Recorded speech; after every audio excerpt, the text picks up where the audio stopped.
Let me begin by apologizing for not being here in good time. I know that you had been waiting for a while. Of course, you'd appreciate also that this meeting was planned at very short notice. So it meant that I had to adjust here and there to be able to accommodate the meeting. But even having said so, I could have been here much earlier, but for one or two other meetings that ran into each other just a few minutes ago. In fact, I had to leave a meeting to come here, and they're still waiting for me upstairs. So I really apologize for holding you up.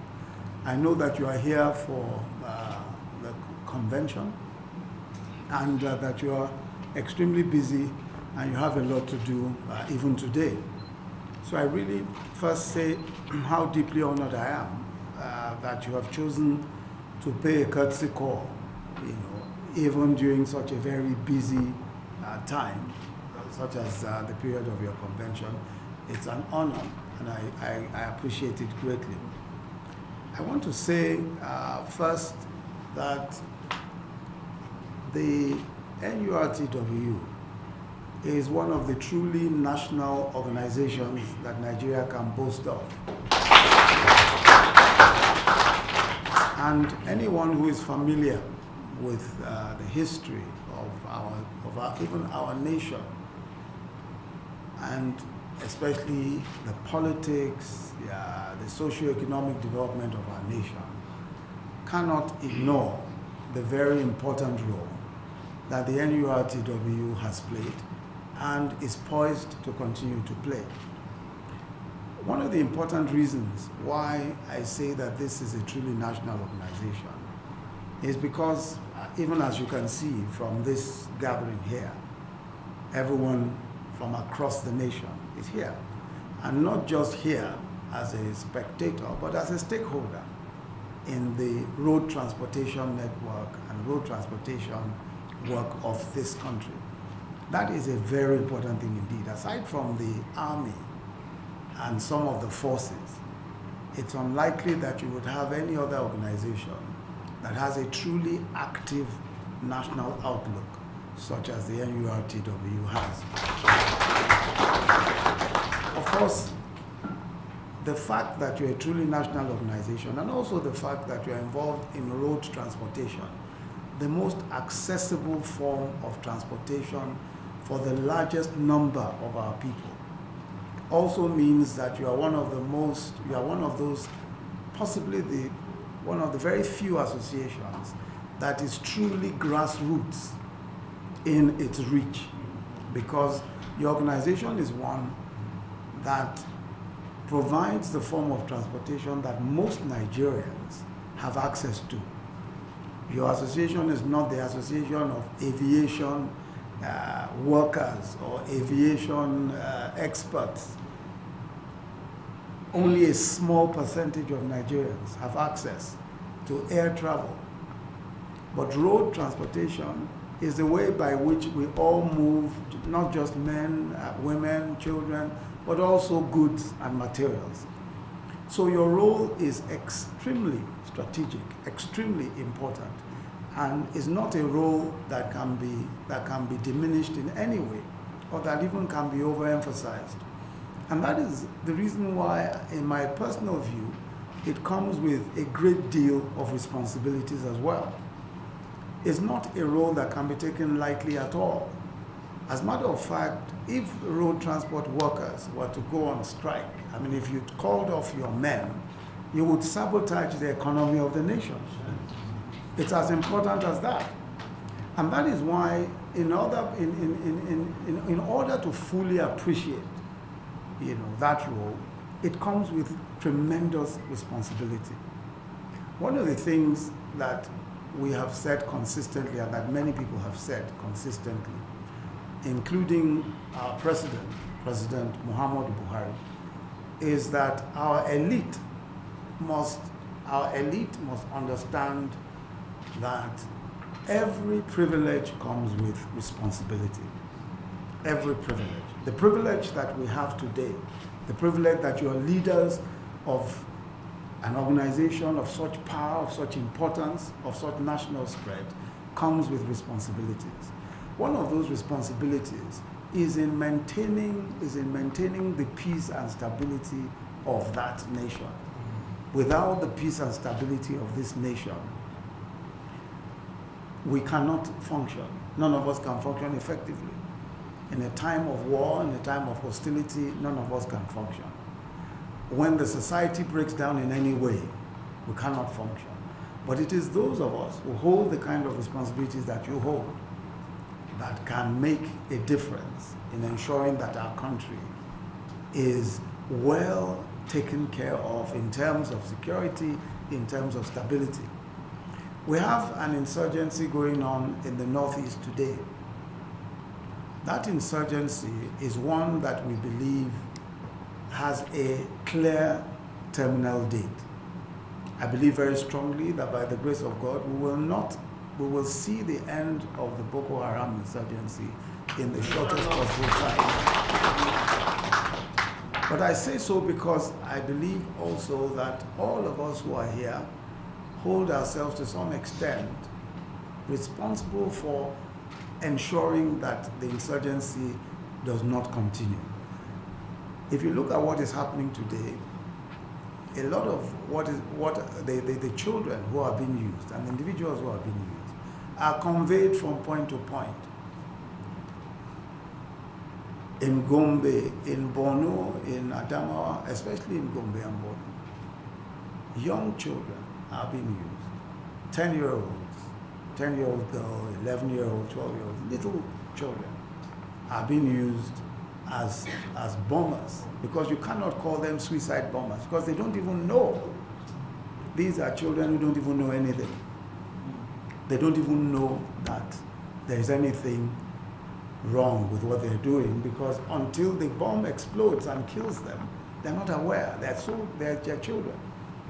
What is it that you and I can do? What is it that the NURTW can do? We've been speaking to a lot of civil society activists and a lot of people who are active, especially at the grassroots, that we can educate our people.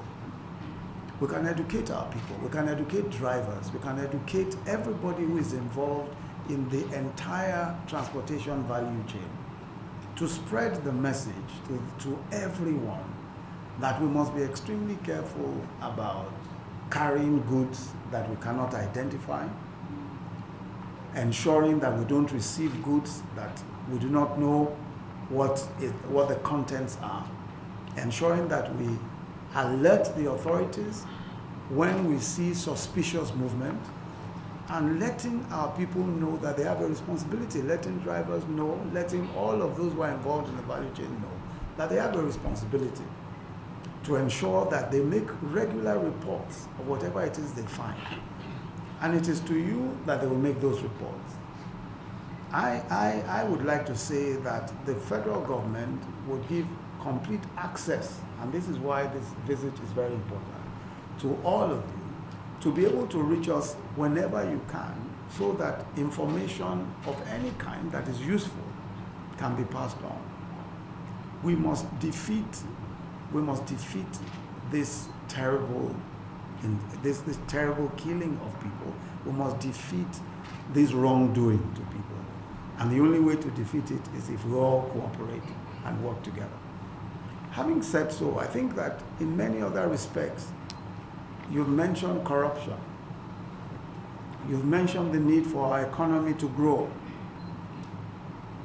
Good countries, good societies, good economies are run by men, not spirits. Not spirits. The countries of the world that today are regarded as the best run, the most efficient, the ones that provide for their people, are run by men and women like you and I. They are not run by spirits. They are run by people, men and women with flesh and blood. There's no reason why our country cannot be well run if we insist that our country should be well run. How do we insist that our country should be well run? Very simple. We insist that the rule of law must be maintained. that nobody is above the law, nobody at all. Whether such a person is the highest person in government, or the person is the head of the road transport, the National Union of Road Transport Workers, whoever the person may be, nobody is above the law. That's the first rule in running a good society. Nobody is above the law. That's the first rule. And the President of Nigeria, General Buhari, has committed himself to this particular principle. In fact, you would have heard him in the US just yesterday saying so, that there is nobody who will be above the law in Nigeria, no matter who you are. Party, you cannot use party, you cannot use association, you cannot use position in government. Nobody is above. That's the first rule. And I want us to support that. Let us not say that if a person who is one of our own is being held to account for his wrongdoing, so long as the person is being held in account according to law, we must not support such a person. We must say, let the law take its course. That's how good societies are run. There is no other way. If we see fairness, let us describe it as fairness. Let us support what is right and good for our country. And our country is going to call upon us time and time again. We are the elite of this country. You are the elite. There's no other elite. You can't look anywhere else for an elite. Each and every one of us seated here, we are the elite. None of us who is seated here is not qualified to be president. We are old enough. We are accomplished enough. None of us who is here cannot be vice president. Every one of us. We represent the elite of this country. Nobody here who is elected as anything can anyone point to and say, no, you shouldn't be. We represent the elite. So we are the ones who are responsible for ensuring that this country is well run. We are the ones.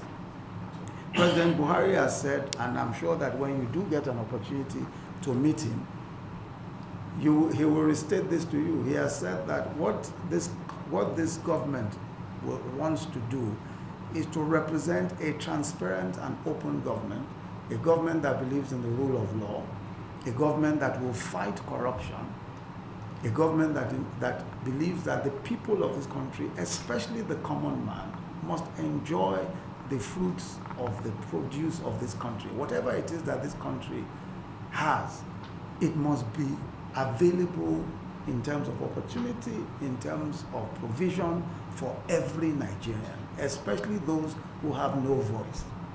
That is what this government stands for. And we'll keep repeating it, and we'll also demonstrate it by action. We'll demonstrate it by action.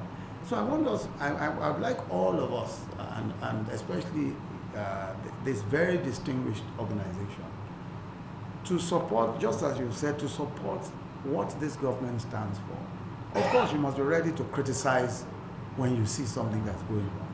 But you must also say, we stand for the rule of law. We are ready to support what is right, because every nation that works well must have the support of men and women like you to make it work well.